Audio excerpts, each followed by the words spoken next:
Hello everyone, welcome to the channel. I hope everyone is feeling like $1,000,000. Let us get into this pop tarot reading, pop culture. On today's episode, we'll be looking into Latisha Scott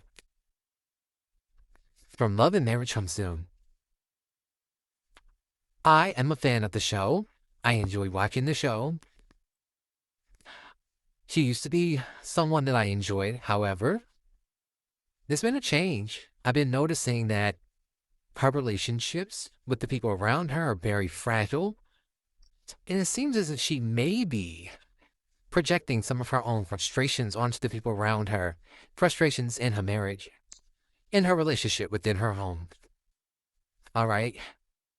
Everything that I say in this reading is alleged. I have no proof. This is just for entertainment purposes. Let's take a look at this Latisha Scott.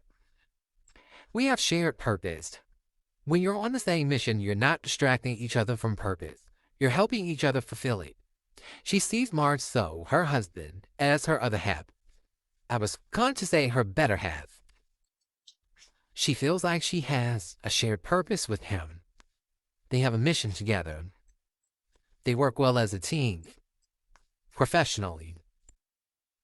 But the next card is different worlds. This connection crosses cultures, timelines, or belief systems, and that creates both fascination and friction. So these two have two polarizing views of what a relationship should be. The woman in the card is facing one way, and the man in the card is facing the other way with their backs turned to each other, sitting on top of the world. It feels to me like these are two people who feel professionally like a really good match for each other, but emotionally, they have different value systems.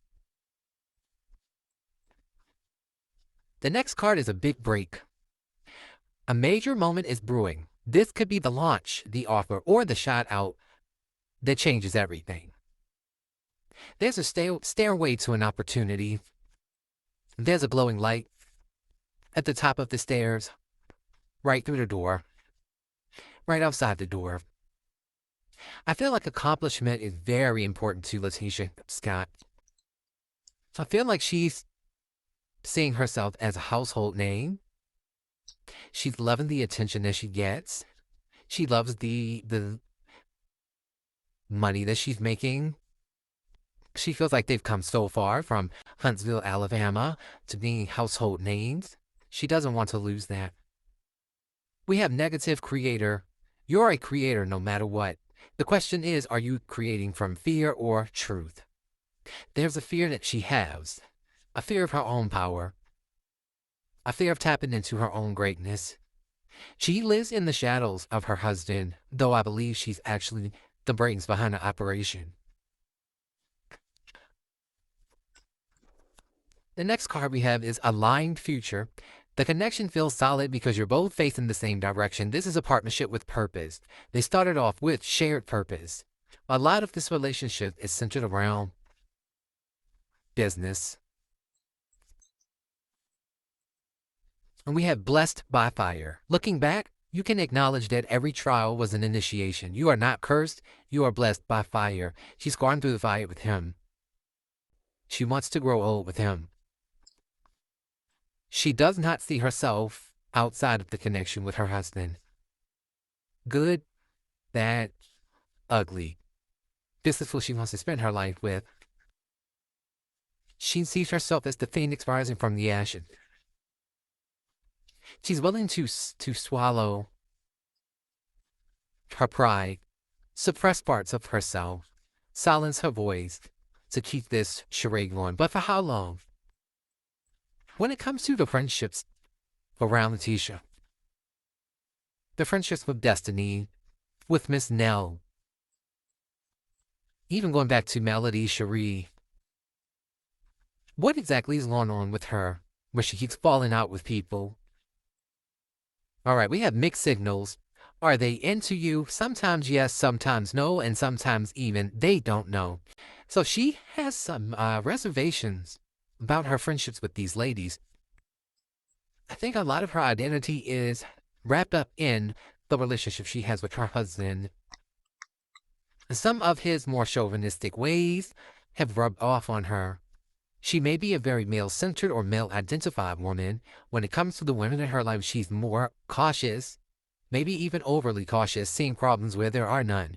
When it comes to her relationship at home, she's more docile, submissive. She feels like people are giving her reason to act this way. We have a court date. The courtroom might be the stage, but the real drama started long before the documents were filled.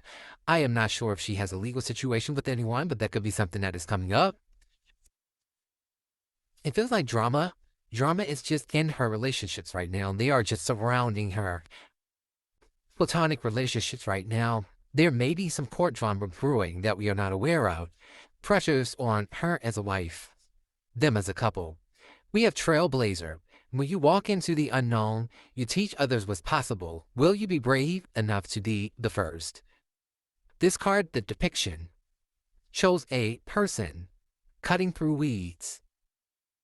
It looks like a knife, it looks like a sword is in their hand. It feels to me like she's trying to come into her own and going about it all the wrong way. She's seeing red flags. She's seeing error in people, fault in people where there is none. She's on the defense. Specifically, Destiny. What is her issue with Destiny? Follower. If you keep letting others decide the direction, don't be surprised when you end up lost. She may be seeing Destiny as a follower, or she could be pointing out here that she's following maybe the instruction of her husband.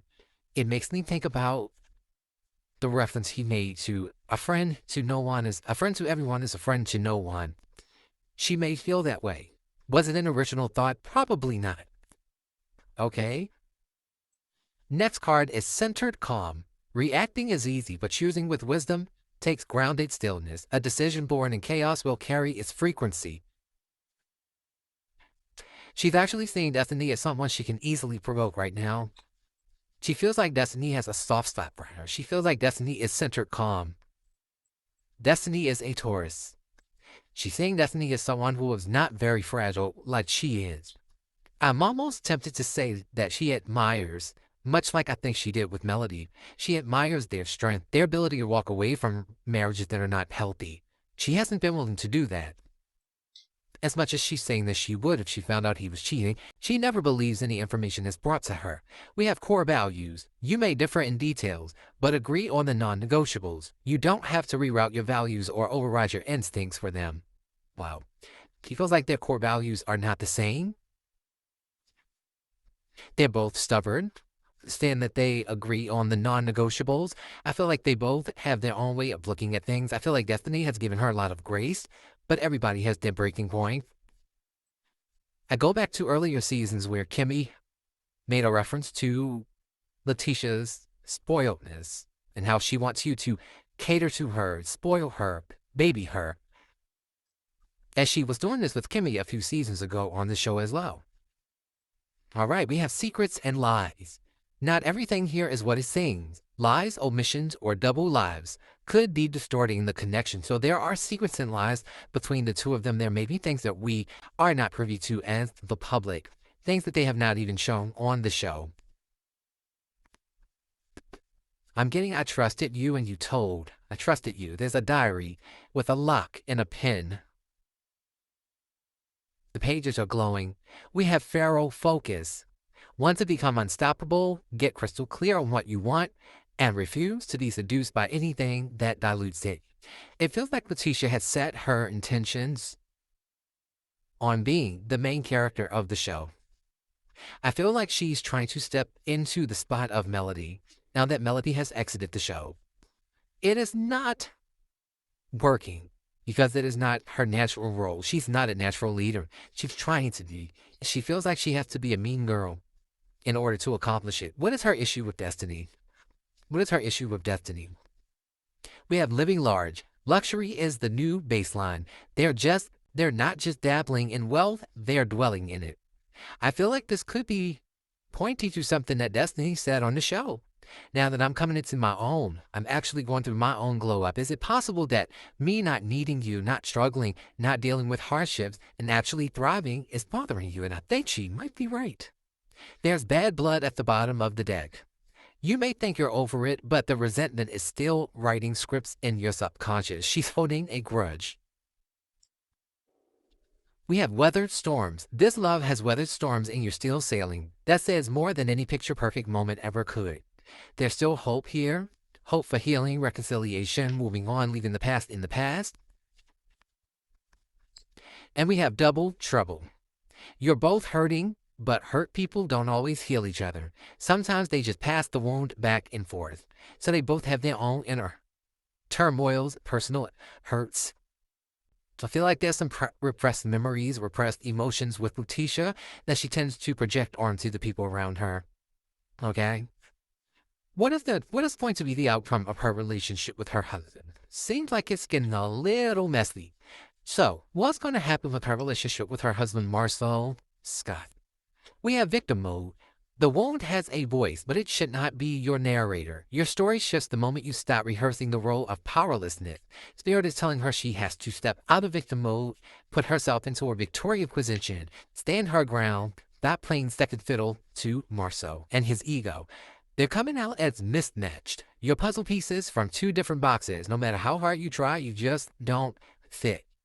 Okay, there could be some issues here long term. They've been together for a long time. I feel like they're trying to fight to keep this relationship going, but I feel like it's all for pragmatic reasons. It doesn't seem to be, I'm in love with you and I don't want to lose you. We have radical hope. In a world lit up with chaos and darkness, choosing hope is the wildest form of rebellion. So again, they're showing up as hopeful, wanting to fight for it, not wanting to give up.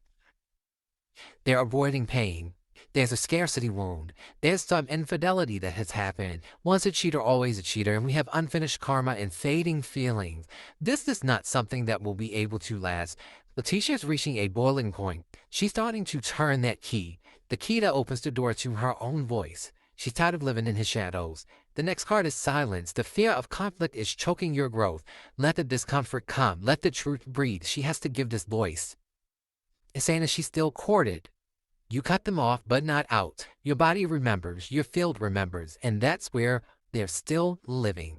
He lives rent-free in her head. She's being asked to face her shadows. Conflict resolution is here. There's a lot of discord between these two, but they're showing up as aligned souls playing games. They have ancient roots and it's showing up as the dream team. Ancient roots, dream team.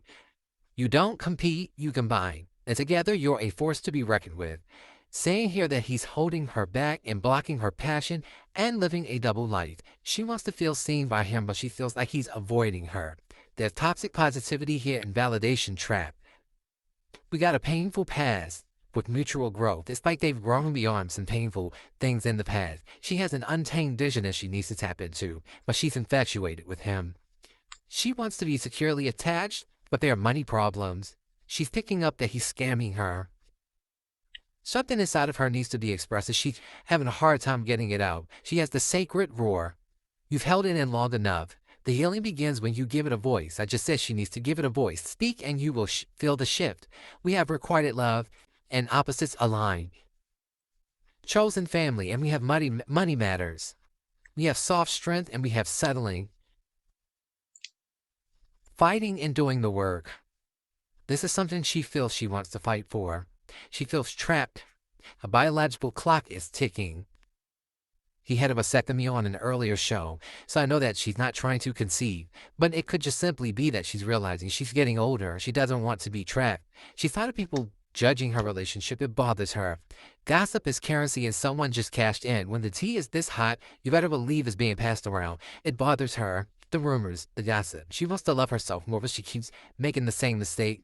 Her heart is guarded due to an infidelity. Latisha is aware of infidelity, allegedly. She feels like people are twisting the narrative and sabotaging her relationship. Ultimately, this is something that she will fight until she can't fight for it anymore. Until the wheels fall off, she's going to try to stay in this connection. But there will come a time when her inner voice will scream so loud, it'll be an internal noise that she can't turn off, she can't run from, she can't drown out, and she will have to make a decision that may be very difficult. To walk away from what feels like it could be a loveless marriage. Thank you for joining me.